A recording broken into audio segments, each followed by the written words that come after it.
Hi, Dr. Ben here. Nandito po tayo sa Quezon City branch. At kasama ko si Uziel. Ganda ng pangalan mo, no? Faderagao. Mula ka sa Caloocan? North Caloocan. North Caloocan. Tapos, ang trabaho ni Uziel, driver siya ng payloader. Ano yun? Ano yung driver na payloader? Bali, sa boiler po kasi ako nagtatrabaho sa textile.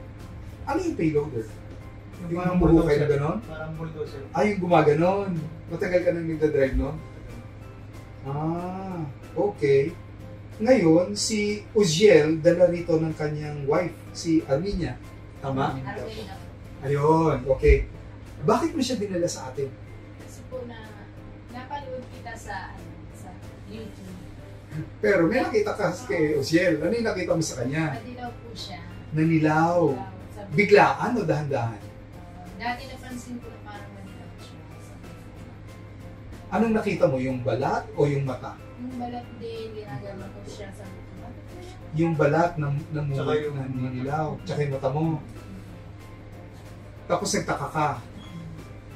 Tinanong mo ba siya kung umiinom siya dati? Hindi, alam ko naman na hindi siya umiinom. Hindi ka umiinom? Ever since, hindi po talaga. Hindi nga. Wala po kung Yung may lilig Walang bisyo, walang sigarilyo, walang alak. Para sa isang ang trabaho, payloader ha. Normally, syempre, mga barkada, nag-aayaya mga yan. Hindi po Tatapos siya na ba? ganun kasi. Hindi ka sumasali sa kanila. Bahay Hindi trabaho po sa lang. soft drinks talaga. Bahay trabaho lang. Tapos nakakainom ng soft drinks, minsan-minsan. Madalas Umaga po. po, yun na talaga yung tubig niya. Yun. So anyway, nagpunta sa akin last December lang before Christmas. Pero yung problema niya, nagsimula, Oktubre pa. At sumasakit yung kanyang sikmura. Ngayon, ikaw sana ay mag-OFW? Dati po. Dati ka nag-OFW? Hindi, sana. Hindi lang ako natuloy dahil Hindi ka na pumasa Dahil niya. dahil nag-positive ka. po. Positive ka saan? Pepa. Sa Hepa B. Hepa B. Well anyway, ang ginawa natin kay Uziel, binigyan natin siya ng mga gamot. Tapos dala-dala niya, may ultrasound siya sa akin. Nakakailang beses ka nang nagpapagamot dito? Ngayon pa lang. Ngayon lang, Pangalawa pa lang? Kasi nakita ko may swero ka eh. Ayan no? May pangalawa. kinakabit po tayong swero sa kanya na hopefully makalinis nung atay niya. No? Ano nakakita mo doon sa pangalawang swero niya? Bali, unang first. Una pa lang. First pa lang. Ngayon, Gamot pa lang. pero binigyan na kita ng mga iniinom. Oo. Yung mga iniinom na yun, nakakatulong na rin yung sa atay mo. Ano kayo isa? Tapos ano nangyari ng puno mo? Nabawasan ng Wala. Yung paninilaw ko ng mata. Mata, lagi ko siyang ginagano. Hindi Medyo- daw kasi yan eh. oo nga no, Dati kasi Tapos madilaw. ito, hindi yan mapula. maputla. Mapula. Ngayon, mapula-pula na. Tapos ito, wala akong nakikitang pula. Saka yung, Lumapit tayo kaunti. Tingnan nga natin. saka yung kamay ko, Dok, walang nakikitang ganito. Pati hindi ko niya sa paa. Pati yung paa ko, walang Nakikita nakikitang... ko na may pula. Dati maputlang maputla to o madilaw to. Opo. Wala pong nakikitang mga ganito. May pula. Ngayon, nakikita na natin muli. Ayan, oo. Wala na siya. Tapos kung titingnan natin itong mata niya, ayan nga oh, Nabawasan ko. bawas na yung pagkapula. Alam mo, tinitingnan doon, hindi lang yung mata, kundi pati yung ilalim. Hindi na So makikita natin na yung kulay pula na yan, medyo pula-pula na at hindi. Labas ng dila. Taas. Hindi, taas mo. Hindi lang mo. Yun. Hindi rin. Very good. Yun So- lang parang kumaya. Yun lang nakita ko. Yun na lamang. Nagsisimula pa lang naman tayo kasi nakita ko kanina meron na siyang iniksyon no? So pagpapatuloy lang natin na Jeb, no? O sabihan mo yung mga kasama mo, marami ba kayo doon sa trabaho? Sarado na po eh. Sarado. Yun nga yung sarap niya. Sabi mo, mga kaibigan mo, tumigil na ng inuman. Remind ko lang, talagang yung soft drinks po, iwasan niyo po yung soft drinks. Tsaka yung pagkain ng mga barbecue, yun po yung nakakon sa akin. Anong barbecue ito? Yung mga nasa kalsada na Oo, inihaw. Opo. Yung ano ba tawag nila doon? Yung parang Mga isaw.